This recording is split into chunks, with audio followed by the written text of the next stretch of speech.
Hello, and welcome back to the Emagia AI for Finance podcast. This is Brian Chappelle, your host and Director of Marketing and Content Strategy for Emagia. Great to have you back.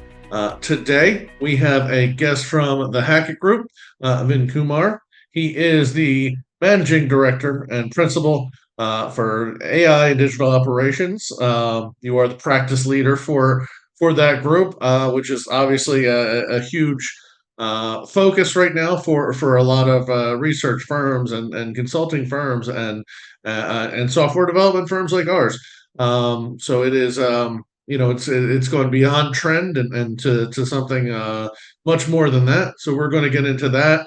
We're going to talk about what he's seeing in the business right now, some of his experiences as well, drawing on a rich career. I know you've been with Hackett Group for about 10 years total, a bit in between two stints, and also spent some time at a place called Brandify as their chief operating officer. So it's great to have somebody with a nice, well-rounded background for this. So I guess we'll just jump right into it and talk to you about. Tell us about Hackett Group a little bit, what you guys are doing, and how it plays into AI, and sort of your own personal journey into being such a key figure in the AI and generative AI revolution going on within your company and in the industry. Hey Brian, thanks a lot, and thank you guys for having me and having Hackett Group on this podcast with you guys. So as you said, Brian, I lead. I'm a principal here. I lead our AI and digital operations at the Hackett Group. Hackett Group is an advisory consulting firm which is based on empirical data. We've been doing benchmarking and probably for more than 30 years. We have a suite of about 50,000 metrics that we calculate and collect on an annual basis. We update. So it's really a wealth of analytical data through which we analyze and get insights, research, best practices that we work with our clients to help them in their kind of world-class journey. Right. And Hackett is, we focus predominantly on kind of what we call enterprise services. So it's your typically SG&A functions: finance, HR, IT, procurement, supply chain, sales, marketing. So these functions is where Hackett focuses on. And I work with our in the advisory practice. We advise clients. Clients access our IP as a membership, and we advise clients through their transformation journeys that they are going through. What does good look like? How do we get there? Should we get there? What is the best method to get there? What sort of tools we should use? Best practices we should use? And that's kind of what we work with and advise clients. And I focus a lot, initially focused a lot on global operations, establishing global delivery centers, centralizing processes, looking at optimizing how do we kind of provide and enable the functions, the business units and enterprises on doing what they want to do, and how does the enterprise services support them. That's kind of what I've been focusing over the last 30 years. And as new capabilities and toolkits have come, we use that to help companies achieve that goal. The last probably 7 years, I've been focusing a lot on digital enablement of how all of these enterprise services are becoming more and more digital operation. And over the last probably a little more than 24 months, focusing a lot on how AI is going to impact all of the enterprise services. So that's kind of what we are focusing on. We understand, we educate clients on what is Gen AI and what is not Gen AI and what is traditional AI. How do we use them? Our whole philosophy is based on these are just tools, and there's a purpose that the organizations are going through, and then making sure that we're using the right tools for the right solutions to help the companies achieve their purpose and become much more a digitally enabled organization, focus on enabling the businesses and providing a competitive advantage to the enterprise. That's kind of what our purpose is. That's the way we work with and advise clients through that journey. Yes, and of course, you guys have a sterling reputation. We have a working relationship with Hackett Group now at Emagia. So we rely on your analytics as well, and we're very excited to see the research you guys are all working on within the AI space. Mhm. Now, on our end, Mhm. we noticed a lot of change for interest levels and people willing to come talk to us about their needs for tech solutions around Mhm. 2023 for Mhm. a lot of years, especially maybe in areas like credit Yeah. management and credit managers. They kind of kept AI at arm's length and were Yeah. kind of pushing it away. I feel like since the advent of ChatGPT and the mainstreaming of that kind of really opened up a lot of doors and gave sort of a brand name and almost a temporary face to the movement that helped make conversations easier. Did you find that on your end that ChatGPT kind of opened up some doors, and if so, how? And if that wasn't the big moment, what was that you kind of thought like, oh wow, this is really starting to go from this kind of trajectory to an even higher Sure. trajectory? Sure. What I think triggered is one of our roles as advisors is always kind of looking ahead of trying to see, okay, how is this what we and our clients are focusing on the enterprise services? What's going to disrupt that? And we're constantly looking at, forward looking to do. And when we saw what was it, probably Octoberish of 2022 when ChatGPT came, and we kind of started looking at it and Ted, our CEO, kind of tapped me on my shoulder and said, "Hey, can you go and look and see how is this going to impact us and impact the services and the area we focuses and how to impact clients in this particular in their transformation journey." So we understood what is this capable of. The industry was focusing on how it's going to change the R&D and the product and on the revenue side, and we immediately pivoted on what it's going to help or how it's going to impact on the enterprise side. The first thing is we needed to understand, okay, how should we be thinking about Gen AI? So we came up with a framework of thinking, okay, what's embedded Gen AI? That is Gen AI embedded in your enterprise applications. What is domain specific AI that you can subscribe to a services that has Gen AI? And what is Gen AI that you in enterprise service have to build? So we developed that framework, and because of our taxonomy, as you guys in Emagia know, and how when you work with us, we have got up to level 5 processes. We understand the process that are really minutia details of what the work is, and then we studied and applied how does Gen AI impact that work, and we use that to kind of estimate what the impact is going to be. What type of work could be converted from manual labor to digital labor using Gen AI?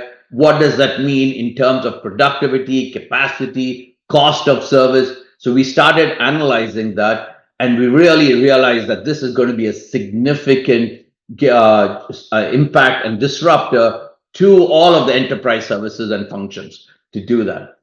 So that was the first realizing, and then we started kind of coming up with how should a CFO, a chief procurement officer, a chief supply chain officer, or chief HR officer, how should they go and look at Gen AI? And what we focused a lot on probably all of 2023 was education. Hey, this is how it's going to impact us. It is not, don't think of it as just coming in and doing your work. It's going to come in, it's going to be what we call general knowledge, it's what it's going to have. And 95% of the use cases where we will be using in the SG&A functions, we're just going to use a general purpose and build solutions on top of it. We're not going to be sitting and training all of our HR documents or HR processes on, we'll take an LLM and train it on our HR policy or train it on our finance, and somehow it will magically do the work. So what we realized, one, if you want to do the training route, it is going to be, you need a lot of data, significant amount of infrastructure, subject matter experts, and investment. This is not something that's going to be viable for the SG&A functions. So in the SG&A functions, we said, okay, we look at general pre-trained models. We'll use that and build solutions, be it what we call a digitally tuned or a RAG solution or a prompt engineering solutions. And we build these solutions for each use case. So this was kind of eye-opening because they thought somehow we'll implement a model and it'll learn everything by itself and it'll start doing the work. So that was kind of how we asked, we did these education sessions, what it is, what it's not, how you're going to use them, how you're going to deploy them, and what do you need to adopt these Gen AI solutions. So, you mentioned, sort of building, on top of things. Mm. Um, One of the obstacles I think a lot of companies have is one, they maybe don't know how to build, how to build it up, Yeah, and two, maybe some think like you're supposed to do everything at once, and kind of as a result don't know how to do yeah, it. Do you see those as like sort of the biggest obstacles for CFOs and treasurers and credit directors and treasury leaders right now, or do yeah. you think there are other big obstacles that are kind of in the way of going from interest and light use to heavy implementation? Sure. So, once we educated and we worked with the CFO and the CFO leadership team on kind of education thing, the initial reaction was, hey, this is something too complicated for us as a as a finance to take on and sponsor this. We are going to depend. We may be able to request, sponsor, but we can't go and actually get it done. We need an IT organization to actually build and develop and do this. And they kind of were initially pushing it off to the CIO's agenda to deliver this. And they felt that, hey, we'll address it later on because it's too complicated for us. And then we started, and that was after the initial kind of education and demystifying Gen AI. That's kind of the initial reaction. So probably I think that was the case till maybe the first quarter of this calendar year. And then it's shifted now. So what the CFOs are now trying to do is, hey, this is not something we can just wait for IT to come to us and we'll work through this.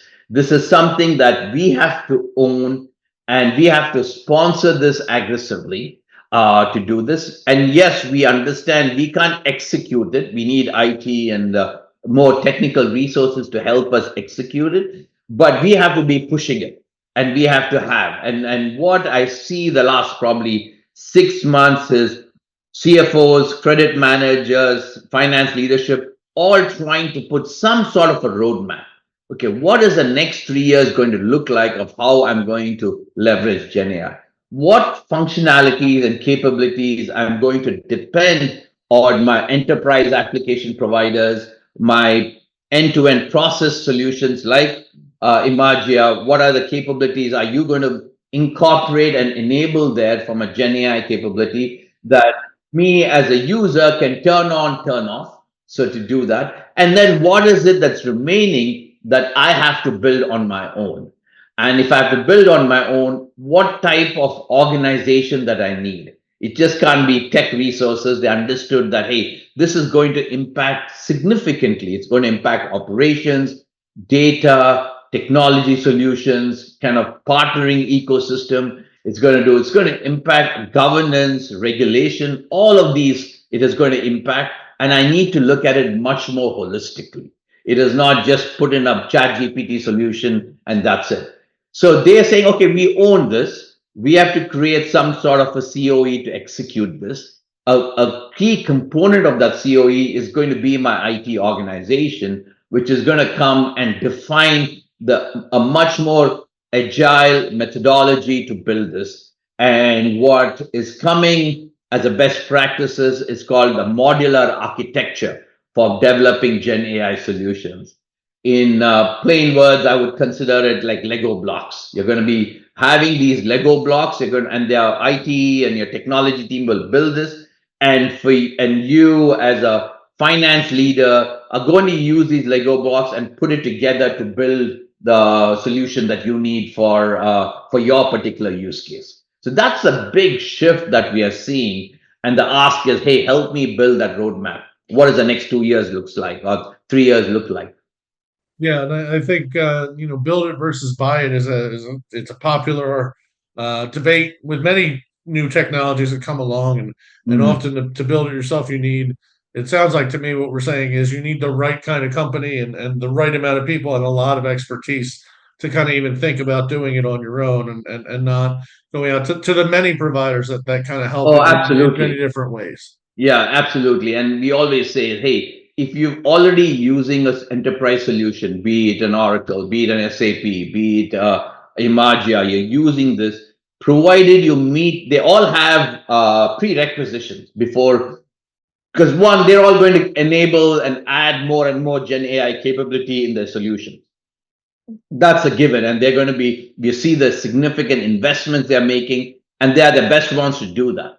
Now the question is, a lot of them have prerequisitions to do it. Are you on the cloud? Is it a SaaS model? Are you completely customize it, or you're using a out of the box solution? So they have a lot of prerequisites. If you meet those prerequisites, then it's absolutely best to kind of get these as a feature functionality that you turn on and use it. However, most of this is not going to be industry specialized, definitely not enterprise specialized or customized. So you as an enterprise have very, very specific processes which is very unique to you. Now, if you're looking at that, then you will have to build your own solutions. And when you build it, you have to build it using this modular architecture. If you take the approach that a lot of companies initially thought they will take as like the RPA track, right? Every use case, I start from zero, a blank design screen, and I script. There's a script I write from start to do it. You will never get it done, and it'll be too expensive. So you've got to build these Lego blocks, and all you're doing is putting the Lego blocks together. You may have a 2x4, you may need a 2x8, or you may need a 4x6 block, or you may need a yellow color versus a red color. So those are little nuances you do, and you put the solution together, right? That is an approach you have to take to scale for when you're doing it for use cases which are extremely customized to you, because nobody else is going to enable those features for you. Okay, great. Yeah, that's a great example. The Lego, and building Mm, blocks of it all. Now, for those that are the companies that you see out ahead, the kind of people that Hackett Group would invite to speak mm, at functions like your London conference mm, in October and your Atlanta conference in also in October. mm. Um, those that are winning and performing well with AI, what kind of use cases do you see them most applying it to, and what do you see these successful companies early on doing that their early returns have been positive? Sure. So, one of the things that I really excited that I host this annual digital awards is something which I chair, and Hackett's been doing this for almost 11 years now. We have been doing this, and we have submissions of use cases globally across all and processes. We do that, and this year we've got, I think, four winners actually presenting in the one where I'm going to be speaking in our Atlanta conference in October. We've got one for the customer to cash processes, maybe closer to what Emagia does in the whole process of customer issues, dispute management, collection, invoicing, cash application, how they have done this. And we have a client who's actually speaking on that entire use cases, how they went about building it very modular, to do it. Obviously, a lot of lessons learned. This was the first one they took. It took them about 12 months, but they've got significant benefit of actually doing this. And now they've built it in such a way that you can always change the LLM model underneath, and it doesn't impact the solution. Or they're going to put in a new prompt engineering tool, doesn't impact the solution, right? So they built it, and they kind of, you can keep adding modules Their goal is to automate this whole dispute management coming in through emails. They get about 80,000 of these on an annual basis, and they want to push all of that to automation to do that. I have another client talking about on the purchase to pay process. They'll be presenting and they'll be talking to us. We've got another client who's looking at in the shared services. They have an inquiry desk. They get input and inquiries from from all the employees within the company. Large global organization, and most of these inquiries are now being handled at least at a tier zero level through agents, and that's what they have done. We have another client who's looking at the plan to results process on how they're using GenAI. So we have seen this comprehensive cases, just not putting one chatbot to do one particular activity. So it's pretty comprehensive with the ability to scale and add more functionality to it, all presenting it. So we see this is not just something which Hackett saying that it's possible. We are actually seeing clients deliver, the leading companies adopting. And the beauty of this is some of these companies we wouldn't have considered leading edge. So they have adopted Gen AI to leapfrog and achieve kind of digital world class status by trying to do this. So you're using this leapfrogging, and they're not just digital native first. These are companies with 100+ years of history to do it, and they have been able to adopt it and leapfrog some of the what we would consider much more digital native companies. Okay, so for these companies that haven't stepped in yet, that are a little bit behind the curve, what should they be thinking about doing like right now to catch up, or to try to leapfrog somebody soon after? What does especially from like an order to cash process or an AR process, where do you start if you've gotten a late jump, basically? Uh, I think it is absolutely critical that you put together a roadmap of how you want to do it. Even if you decide that, hey, I want to do it in the middle of next year, I've got to get through some significant transformation that I'm going through. I need to finish that to do it. I think you need to have a plan for the next 2 to 3 years. How do you want to do it? And that will incorporate a couple of things. One, you got to make sure that your team is educated on this. There is a lot of quote unquote noise of what Gen AI is and how it's going to impact on your organizations. You got to demystify, declutter that to understand what it is and how you're going to be adopting for your customer to cash process. Second, then what you're going to do is saying, okay, where do you want to use it? What sort of tools you want to go and do? Who is the one who's going to kind of be a thought leader within your C2C process who's going to own that? And how are you going to be adopting it? And you may adopt it immediately, you may adopt it after 6 months, but there's some roadmap that you're going to be asked to do it, and you're going to get your leadership is going to ask you, your customers are going to ask you, your employees are going to be asking you to kind of see how you're going to adopt this. So I think putting this roadmap together is something that you may need to do it immediately in the next maybe 3 months. Definitely by the end of the year, you need to start putting a roadmap together. Great, well put, well put. So what are kind of the biggest things that you're looking for out of AI in business and finance and credit, maybe in the next year or 2 years or 5 years? What are the most impactful benefits that you're looking forward to, and maybe where's a direction you'd like to see it get taken by businesses in the space where maybe businesses aren't ready to get there yet or aren't thinking of it now? Yeah, I think the whole C2C process is going to be significantly changing. That's our perspective over the next probably 3 to 6 years. It's going to be changing. Most of the work that we do today, be it customer setup, be it invoicing, be it collection, dispute, cash application, most of the transactional activities are all going to be converted to digital labor.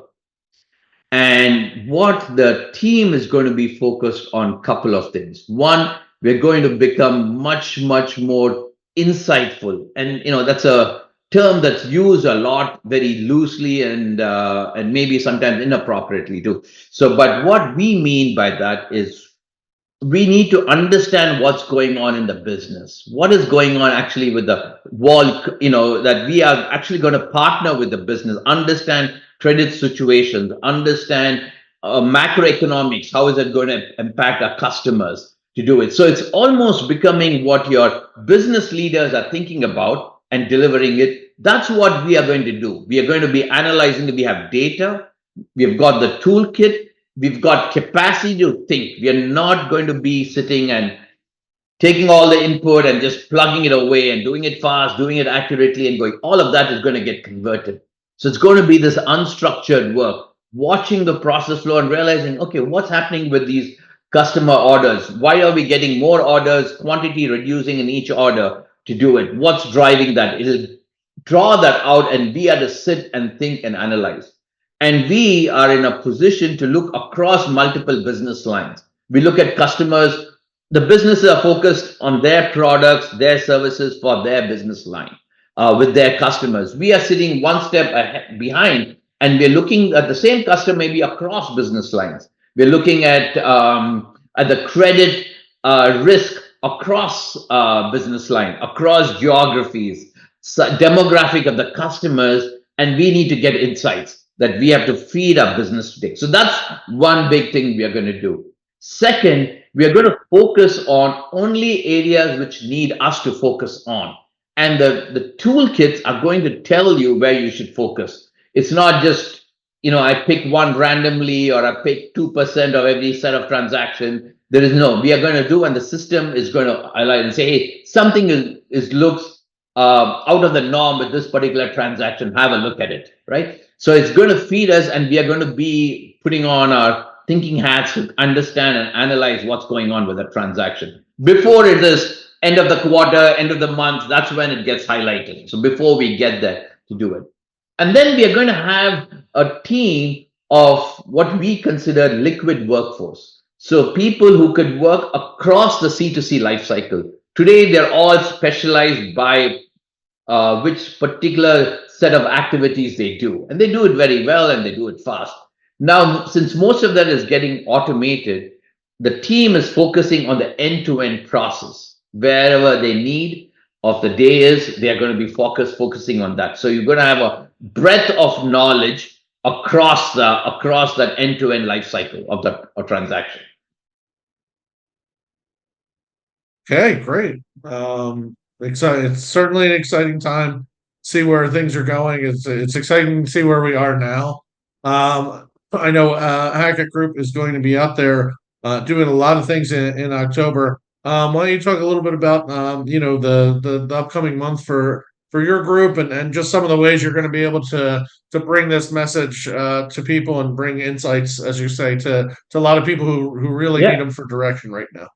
Yeah, and we have got this whole conferences. There's one October 9th and 10th in London for a European clients, and for a North America based clients, it's on the 14th and 15th of October in Atlanta. Very much no surprise, Gen AI. How's Gen AI being adopted across your finance, HR, IT, procurement, supply chain operations, right? How is it doing that? We've got some great stories of our clients walking through this process. We'll also be sharing some of our research, what the future looks like and where it's heading. And again, having solution providers like yourselves also there, kind of showing your roadmap is a fantastic place for clients to be, right? They see what good companies have done. They're seeing us as thought leaders, where the industry is going. They're looking at your solution providers, what's your roadmap? And that gives them all the inputs they need to go back and start developing their roadmap, right? So it's going to be exciting. We are really excited, and it's great to meet up with all our clients. Always great to have these conferences. Wonderful, wonderful. Well, we're looking forward to taking part in both of those, and we'll certainly see you in Atlanta. Um, Do you have any parting shots that you'd like to share with us today? That maybe anything we haven't gotten to that you No, think is an I important think thing to leave with our listeners? No, I think we've got to be curious. I mean, this is not one of those things which we'll say is, okay, this shall also pass. This is not. It's going to impact us significantly. And it's better for us to be curious, informed, and we can use it and direct it rather than being kind of consumed by it to do it. So that's what I would leave it. Okay, wonderful. Well, that was a great conversation, and I look forward to seeing how the predictions that Hackett Group is making play out, and maybe we can have you back in 2025 and kind of look back, and then also look forward from there, Yeah. because who knows the speed at which things are progressing. Who knows where we'll be 12 months from now? So. Absolutely, Brian. Always a pleasure talking to you, and we'll see you in Atlanta. Okay, well, thank you for joining us, and thank you all at home or on your commute for spending a little time with the AI for Finance podcast. We're always excited to have you. We'll be back in a couple weeks with another, great expert guest. As for now, have a great day and take care.